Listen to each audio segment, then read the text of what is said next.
నంద్యాలలో CPM party ఆధ్వర్యంలో బాబు ఉచిత ఇసుక ఎక్కడ ఉంటూ సిపిఎం నాయకులు నిరసన చేపట్టారు. రోడ్డు మీద ఇసుక వేసి నిరసన తెలిపారు. ప్రజలకు ఉచిత ఇసుక అందుబాటులోకి తేవాలని, నంద్యాలలో ఇసుక రీచ్ ను ఏర్పాటు చేయాలని సిపిఎం జిల్లా ప్రధాన కార్యదర్శి రమేష్ డిమాండ్ చేశారు. కూటమి ప్రభుత్వం ఏర్పడి 4 నెలలైనా ప్రజలకు ఇసుక అందుబాటులో లేదన్నారు.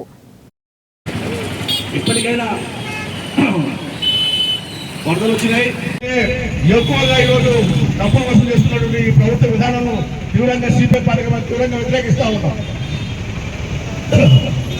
నదులు తినడం వల్ల ప్రజలకు ఆస్తులు పరిస్థితి పార్టీ ఇచ్చినటువంటి హామీ బాబు మీ ఉచిత ఇసుక ఎక్కడ అని చెప్పేసి ఈరోజు ధర్నా కార్యక్రమాలు పెట్టాం. అందులో భాగంగా నంద్యాలలో ఈ ధర్నా కార్యక్రమం జరుగుతూ ఉంది సిపిఎం పార్టీ ఆధ్వర్యంలో. మరి చంద్రబాబు నాయుడు గత ప్రభుత్వ హయాంలో ఇసుకాసురులు ఈ రాష్ట్రంలో ఇసుకంతా కూడా దోపిడీ చేస్తున్నారు. మా ప్రభుత్వం వస్తే ఉచిత ఇసుకను ప్రజలకు అందుబాటులోకి తెస్తామని చెప్పినాడు. 4 నెలలు అయిపోయింది. 4 నెలలు అయిపోయింది. ఇసుక ఈరోజు ప్రజలకు అందుబాటులో లేదు. స్లాట్ బుకింగ్ అంటున్నారు. ఆ స్లాట్ ఓపెన్ చేస్తా ఉన్నారు. అర్ధ గంటకు బుకింగ్ అయిపోతా ఉంది.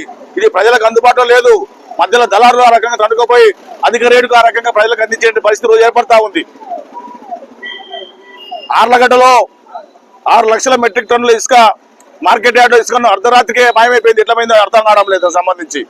ఆ రకంగా ఎక్కడికక్కడ ఇసుక అధికార పార్టీ నాయకులు మింగేస్తా ఉన్నారు. ఈరోజు కొంతమంది ఎమ్మెల్యేలు చెప్తా ఉన్నారు గత పాలకులు ఇసుకతో లాపన్నారు, మేము కూడా ఆ రకంగా ఇసుకను అమ్ముకుంటే తప్పి